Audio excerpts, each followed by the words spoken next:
Welcome to this webinar on the Settlers Muster Book 1800. The Settlers Muster Book is recognised as the earliest and most comprehensive surviving record of the colony of New South Wales.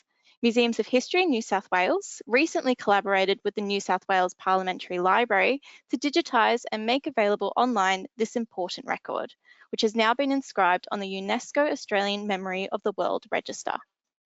We are very lucky today to have Dr Carol Liston here to talk a bit more about the information found within the record and its perhaps untapped potential to provide us with insights into the inhabitants of this early period, as well as the early administrative and economic workings of the colony. After Carol talks, I will then finish off the webinar by showing you how you can search and browse the muster book yourself using our website and online catalogue. Before I hand over to Carol, on behalf of Museums of History in New South Wales, I would like to acknowledge First Nations peoples of the various lands on which we meet. I acknowledge First Nations people as keepers of languages and cultures that enrich our connection to country. As the oldest knowledge holders and first record holders and archivists of cultural heritage connected to the lands we live and work on today, I extend this respect to all First Nations peoples and elders past and present. Today, I am presenting this webinar on Darug country. Okay, so I'm now going to stop sharing my screen and hand the webinar over to Carol. Well, this is a really exciting historical record, and it has depth we've yet to really understand. So I'm glad you could join us today as we explore it. So first of all, I think we have to think, what is a muster? And the musters require people to gather together at a particular place as instructed on a particular date. Any of you who have looked through the Sydney Gazette in the Macquarie period will see occasionally these public notices. And people would come together and the authorities would be there and would tick the roll, list them, see who had turned up. The difference with the census is that the census sends information out to people at their place of residence by collectors or by forms or, as we know today, electronically. And all of the early population lists for New South Wales are done as musters, requiring people to turn up and be listed. That, as you can imagine, has certain strategic difficulties if you lived a long way away from the meeting point. And by the 1820s, free settlers such as John MacArthur did not wish to assemble in public with the hoi polloi.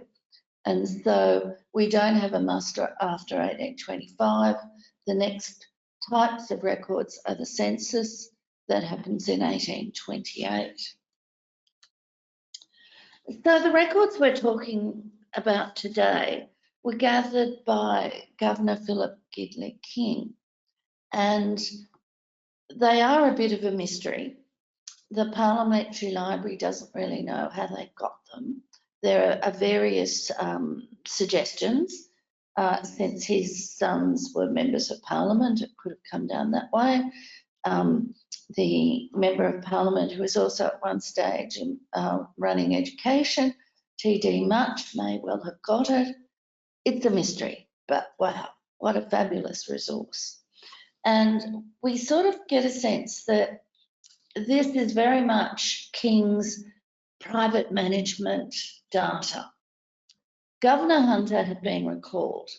He had endeavoured to bring the colony under control after the New South Wales Corps had got a bit of a head start when Governor Phillip had returned to England and the military were left in charge, where they saw boundless opportunities for themselves.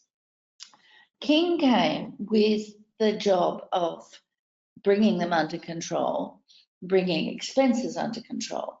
When do governments ever have anything other than bringing expenses under control? And King knew sort of what he was walking into because he'd been with the First Fleet with Phillip. He had been put in charge of the early settlement at Norfolk Island, and then when he returns, he comes with his wife and family. So he has a real investment in the colony and a background knowledge to bring it. King comes in April 1800, but Hunter is still here until September. So Hunter is still the governor until he leaves. King is the acting governor. The muster that we're talking about was held in July and August 1800. So both King and Hunter were involved in managing what was going on. Another muster was held in July the following year, and again in 1802. But survival of these musters is random, bits and pieces. So to have the actual document here in the Settlers Muster Book is a quite extraordinary survival. So what is it? It is a record 12 years into the Botany Bay experiment. It is a listing of people randomly. There are two parts of it, two separate books, and these books are not like books that you get at notebooks at Officeworks. They're made up of separate sorts of bits of listings. So we do not have a copy of the entire muster. We only have what, as you'll see, seem to be very much working documents in this muster book. Some of the lists date from 1800, but researchers who have looked at the books can work out that some of the lists include editions from 1801 or 1802. How do they know? Well, because there's people in them who didn't arrive until after 1800. The ships that they came on that we know about from other records make it clear that these are later editions. It's not your finest quality paper that is used by the governor. It's rough, it's ready. There's clearly been a clerk involved at some stage because there are outlines for some of the writing in pencil, and some of it's, you know, copied over in ink and some not. And in many of the entries, there's crossings outs and insertions. So it's very much a working copy.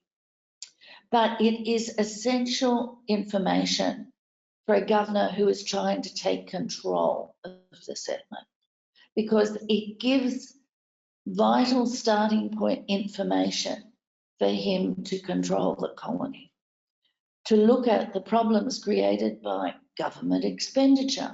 Where is the money going? Who are they paying to support? It also looks at how the public officials are benefiting from government resources, how they have managed to design a system where they get more than fair share of servants and families fed by the government, supported by the government, as well as land grants and other opportunities. And here's a few screen grabs from the muster. And you can see on the top piece how there's pencil and then it's been written either over or under in ink. The one in the middle, the maize, is the easiest to see because the maize is clearly in pencil, and underneath in a nice hand, maize to be planted, number of acres. And then at the other end, children on or off the stores. On or off stores means, is the government providing the food for the women, the children, the servants, the convicts? And this is a critical piece of information in terms of how much food the government needs to have on hand, where its responsibilities lie. On the bottom part, you can see they haven't even bothered to ink over this page. The headings are still in pencil. So it is a complicated book with a number of unrelated lists in it. It's not exactly new information for many of you who have been working on your family history for years, because I'm sure you will have seen either at your local library or your family history group's library, the red muster books that appeared from the late 1980s, 1990s, that reproduced and indexed the muster books that survived. And the one for 1800 to 1802 is pictured here, and it was edited by Carol Baxter. And if you look at the original and compare that red book, you will see what a fabulous job she did in working out what was written on those pages. It was published a long time ago, but you can still buy copies if you want to, because it has an index to not only this muster book, but the associated lists kept by King and sent to England. So it's a fuller book than the original muster book we're looking at today. To know what is in it, you can look at the detailed source pages that have been put together by Michael Flynn as part of the biographical database of Australia online. It has all of those early red books and an online searchable database, and Michael's put together the complex history of which lists come from where and how they relate to each other, and our understanding of the full colony, including Norfolk Island.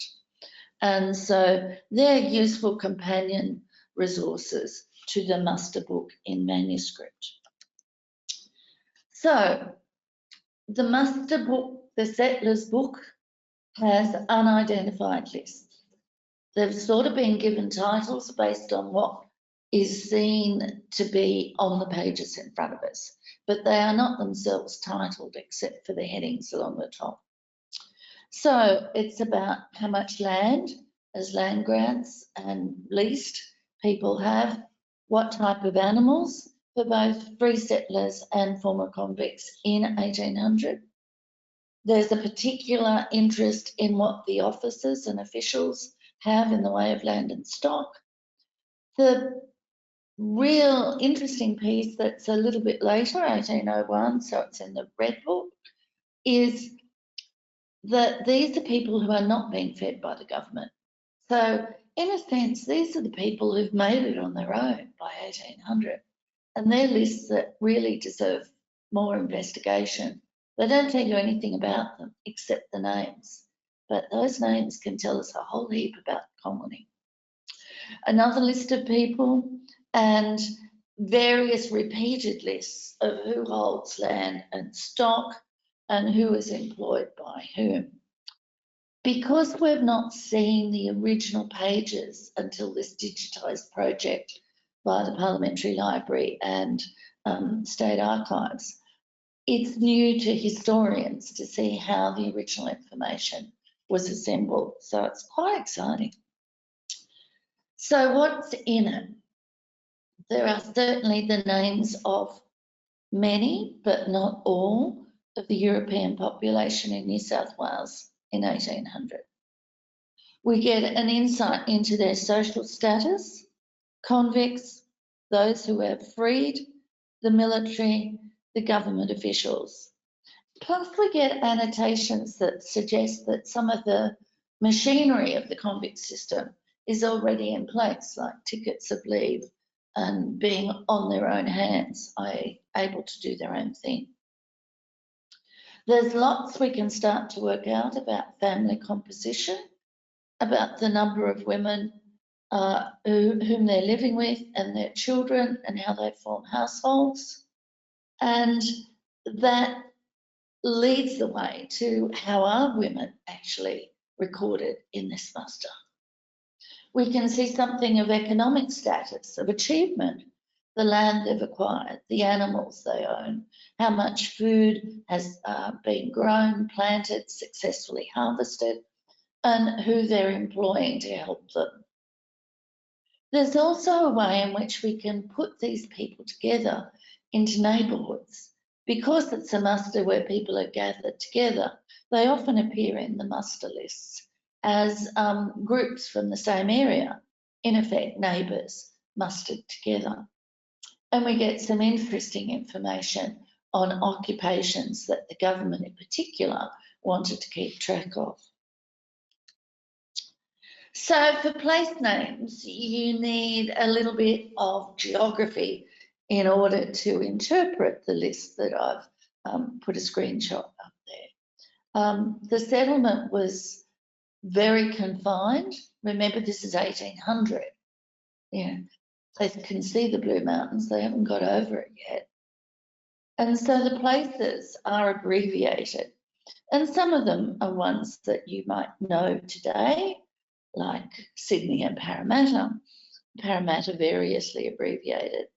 But maybe we wouldn't think of KP as Kissing Point, or North B as Northern Boundary, which is an area somewhere up near Carlingford, Eastwood, that area there, Hawkesbury obviously. Mulgrave Place is the old name for the Windsor district. Prospect, yes, Toongabbie. But the Ponds is a trick, because the Ponds in 1800 is an area east of Parramatta, but before you get to Kissing Point. It's not the Ponds near Rouse Hill, which is the modern place of that name. So it's useful to look at a map about the late 1790s. And this map, it's turned around. The coastline is at the bottom. The Blue Mountains, if they were there, are up at the top of the map. And so north is over to the right. And the green places show you where the settlements were. This is a hand-drawn map by a sketch by Governor Hunter about 1796-98. So it's pretty well contemporaneous with the communities we're talking about. And that's actually at the State Library of New South Wales. So as well as naming names, and for those of you with family history interests, that's probably your main interest. But for historians more broadly, there's some really interesting work that doesn't give people's names, but does give us a sense of how the colony was being run.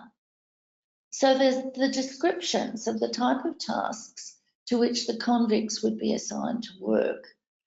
So the governor was responsible for ensuring these things happen and that these people were appropriately rationed and managed.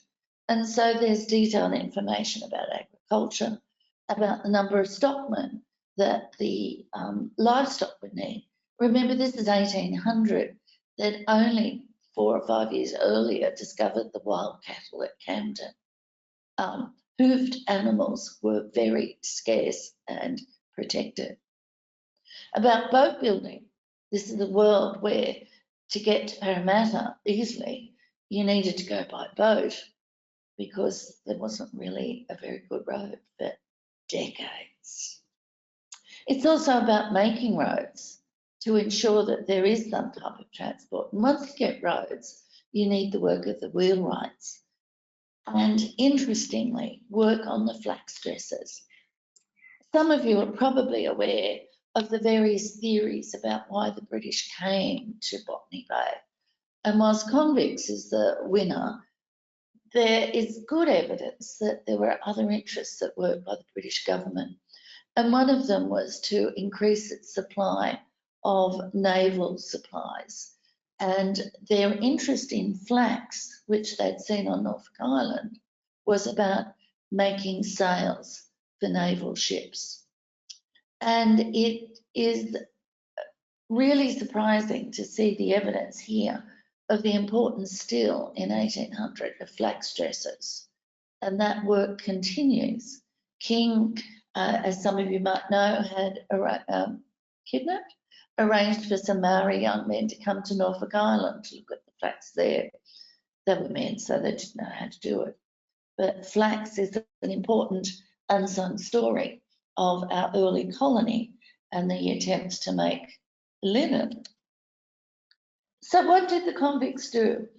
This extract about buildings with its scratched out bits and insertions, really gives the indication that this is a working draft.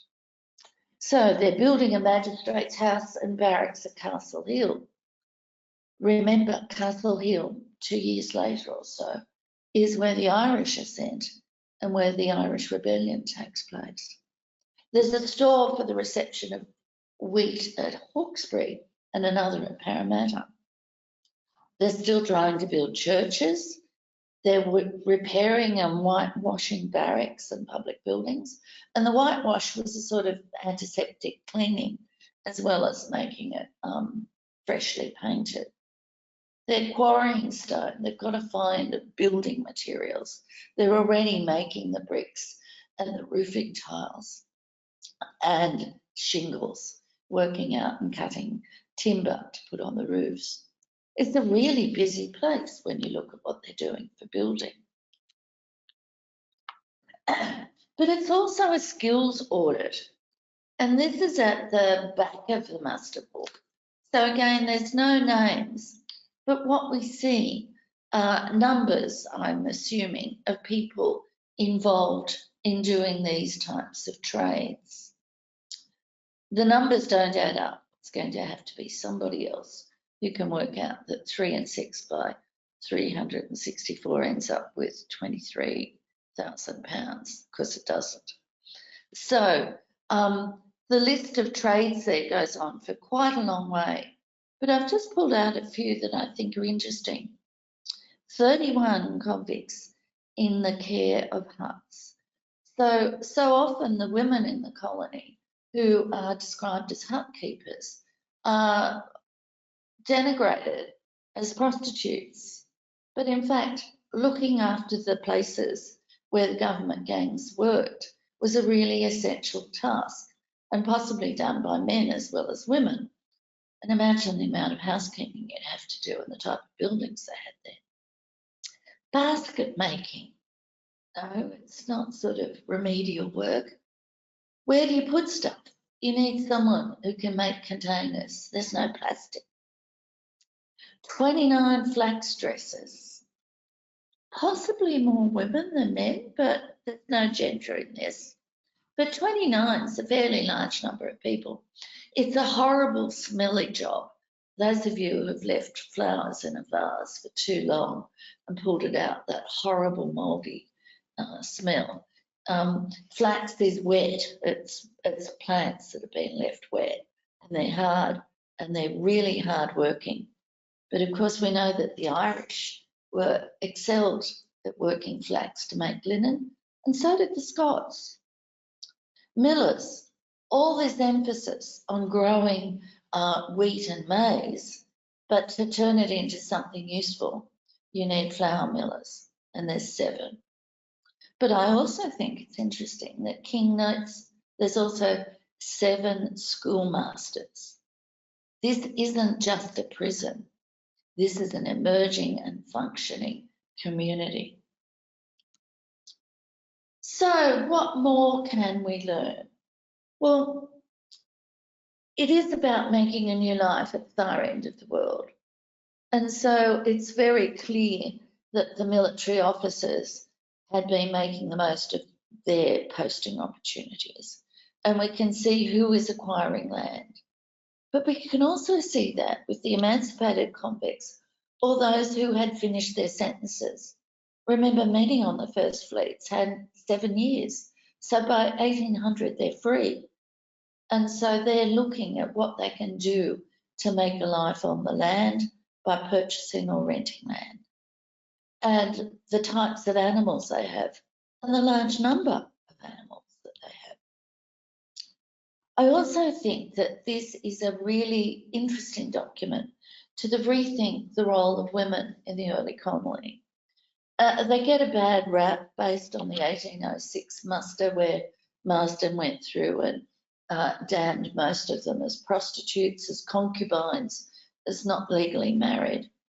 But this 1800 settlers muster allows us to see women in a number of different ways, because they're listed either under their own name or with partners, and we can start to see which women who got here because they didn't have a choice had become independent, living with their children and self-supporting. And the frustration of those of us with free women ancestors at this time, they're largely invisible. They're there, but you have to have done your research in other sources to be able to track them down. So in terms of the land and stock that are registered there, I've pulled out just two men. In 1st of August 1799, these men had been settled on land. Now that may or may not be the date of the grant. It could be the date of occupation, and as we all know from land settlement in the early colony, often they occupied land before they had paperwork, so these dates need to be compared with other records. John Fenton, the top one, had a grant at Prospect, and William Whiting had a grant by purchase, a strange expression, at the northern boundary in Bond, northern boundary. So, and Fenton had not had any stock, i.e. the government hadn't encouraged him in his grant. He simply had the land. Well, one way to check this out is to go to the Grant Register Index that is on State Archives website. Here you can see reinforcing information about the names and their spelling, that Fenton did have a grant at Prospect Hill, and the grant was sometime between 1792 and 1807. But you'd need to go to the register to look up for more details. 30 acres. William Whiting did have a grant at the same time at the northern boundary. So the Grant Register Index online, if you switch between them, gives you a quick way into checking the names and the people and where they are living. But the most surprising thing, I think, about the land information here is the number of settlers who had small amounts of stock and had managed already to rent or purchase land. This is 1800. First land grant's only 1792. You know, they're not wasting any time amongst the lower levels of colonial society. Too often we look at what the military are doing, but I think in the muster it's really worth looking at what the smaller settlers are doing and how quickly they are establishing themselves. This is just a grab of a couple of settlers at Mulgrave Place, or what we know of as Windsor. And the one at the top says rents Webb's farm. So Webb isn't doing anything with it. The next guy is also on Webb's ground. Then there's some grants. Then there's someone who's renting a farm from Smith. So to work out where they were, you need to know where Webb's grant was and which Smith, and by 1800, there's quite a few, which Smith's land was there. The next one rents a farm, a grant, and the last one has purchased land. Now, some of you, when you look at the land grant registers and you read all the formal requirements of what's to be done, you know, amongst which is don't sell it. Sorry. Here is very clear evidence that land is being sold very early on after the grant. And so we need to spend a lot more time looking at these type of lists if we're to understand colonial settlement. And so if they've purchased land from whom, how does that affect the land title going forward? Any of you who've done land title tracing will know it's a complex game, but one of the treasures that links the muster book with the later information previously held by land titles, now Land Registry Services on HLRV, is the wonderfully titled Old Register 1 to 9. The Old Register is registered transactions of many types of legal situations, but including land sales and leases between 1802 and 1824.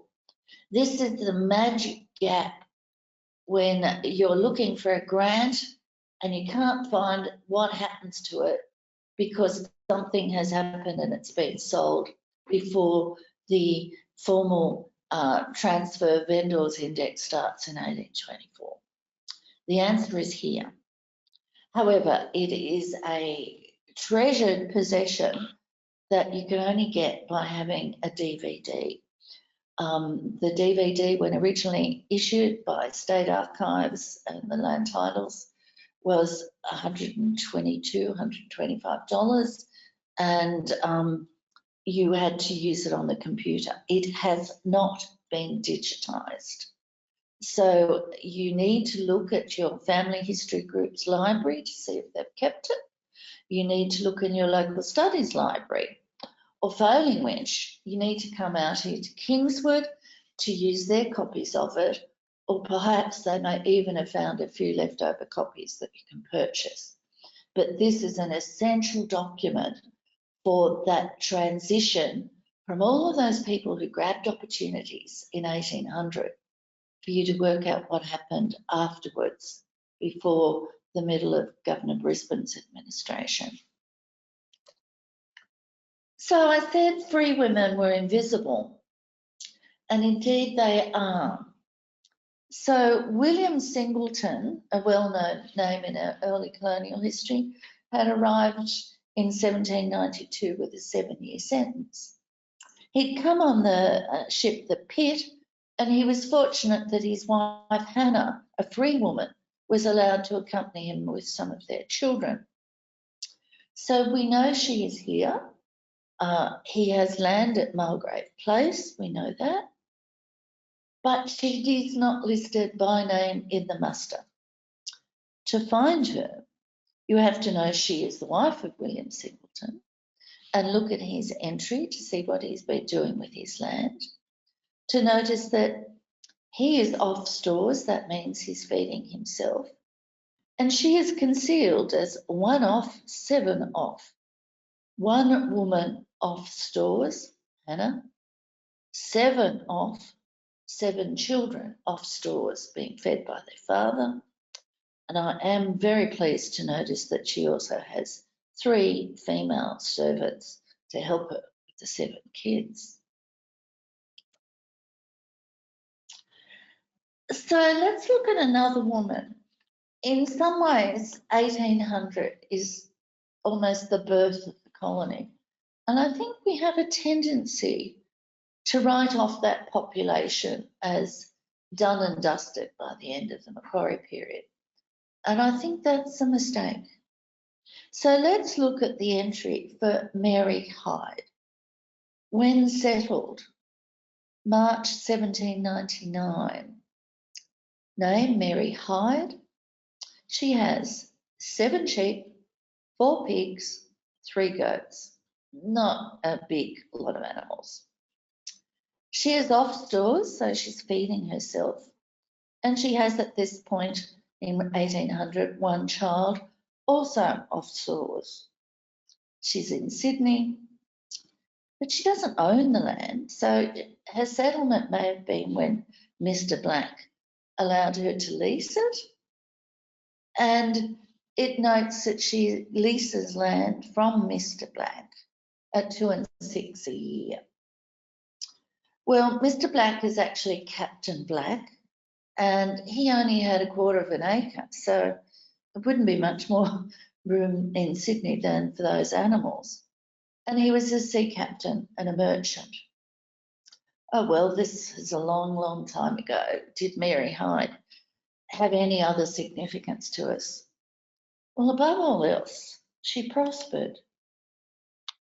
Here is a photo of Mary Hyde, a daguerreotype, an early photograph. This is probably about 1860. Mary Hyde continued to be an influential and important woman in our history all the way through to well past the middle of the 19th century. In this photograph, you can see that she looks happy, well fed, not overly dressed, but expensively dressed. And it is a very expensive memento, beautifully encased, and it's the Powerhouse Museum in their collection here in Sydney. And why do we know? Well, Mary Hyde was a young woman when she was transported, but she didn't die until 1864. By 1800, her 7-year sentence was over, nearly. She had arrived in the Britannia in 98. So she had settled on that land with Black a year later and had already had one child by him. She ends up having 2. He goes off to India, an important connection. We forget in Australia's history how important trade with India was in the early years. And John Black goes off on a trading mission and doesn't come home and is assumed dead by 1802. She continues his Sydney business and forms a partnership with Simeon Lord, one of the most important emancipist merchants, traders, industrialists, and what is initially an economic partnership then moves into a personal partnership, and they have several children together. It's Mary Hyde and Simeon Lord who very promptly follow Macquarie's instructions in 1814 that unless you were legally married, your children could not inherit. And so they married to ensure the future of their children. Mary was sufficiently respected by her husband that when Simeon Lord died in 1840, he made her one of his executors, together with his stepsons and sons-in-law. Mary's children had extraordinary financial capacity. Her son John, by John Black, became the cashier of the Infant Bank of New South Wales, we better know it as Westpac these days, and continued in that position for much of his life. 2 of her sons by Lord became members of Parliament when we got parliamentary representation in the 1840s. But perhaps more importantly, another son became the Chief Financial Officer for the City of Sydney Council and held that position for many decades. This was a family who understood money and how to make it. When Lord died in 1840, she was entitled to 1/9 of his estate, which was valued at £20,000. When she died 24 years later, she had increased her personal estate as a widow to the same value of £20,000. And remember, probate does not include at this period real estate. So the Lord family had their woolen manufactory of Botany. One of her daughters married a doctor, Dr Ramsay, and their house is still there for you to visit, called Yasma at Ashfield. This is a family whose influence stretched well beyond 1800. And you can find all about their records and land holdings in probate records that are here. So don't write off the people in the 1800 muster as only involved in our history in our earliest years. Many of them were significant figures, if not at a colony-wide level like Simeon Lord and Mary Hyde, but also lesser figures who were significant founders of communities throughout the early part of the 19th century. And that's why we're so excited. We can now look at it. Thank you so much, Carol. It's amazing how much we can learn from these tiny little one-line entries in the muster book. So now that we've all seen the kind of information which can be found, you might be wondering how you can go about searching and viewing these records yourself. As I mentioned before, the index and digitised records have recently been published on our website and catalogue for you to browse on your own. So to find these resources on our website, simply go to our homepage at mhnsw.au and click Explore State Archives. Then select Subjects A to Z. Our Subjects A to Z page is where you can find our online guides, indexes, articles, and webinars, which relate to a wide variety of research topics. You can scroll through the alphabetical listing of topics, or you can use the alphabetical pane at the top of this screen to jump to the topic you're interested in. So you'll find all our indexes, guides, and in future this webinar for the Settlers Muster Book under C for Census and Musters. Clicking on this subject will take you to all our resources relating to our population, muster, and census records dating from 1788 to 1901. At the top of the page, you can see all our resources relating to the first New South Wales census in 1828, which is another UNESCO listed record in our collection. However, if you scroll down, you'll see 3 key resources relating to the Settlers Muster Book 1800. These include 2 separate indexes and a guide. So today we're going to start by looking at the guide, as it can provide some important contextual information which will help you better understand and search the indexes. So as mentioned before, it's a bit misleading when we're talking about the Settlers Muster Book today, as the book is actually made up of 2 manuscript volumes and includes several different lists within both volumes. So what you need to keep in mind when searching and viewing these records is that what was recorded in the muster and exactly why it was recorded has tended to be lost in time.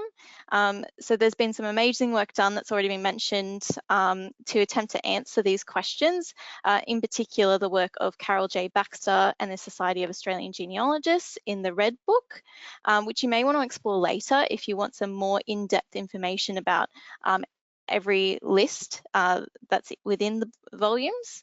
And these Red Book is available via many public libraries, as well as our own reading room in Western Sydney. However, this online guide provides a basic overview of what lists can be found in each volume and the relevant page numbers. So here you can see that the main muster book contains land and stock held by free settlers and former convicts, land and stock held by officers, people who are off government stores, so not receiving rations, lists of persons around 1801, returns of employment, and land and stock held by free settlers, officers, or former convicts. Meanwhile, the second volume contains both a list of convicts allowed to officers and a list of servants employed by officers. However, what is really great about this page is that it allows you to browse and download the volumes in full yourself. Simply hover your mouse over the image of the volume and select Click to Read to navigate to the full screen view.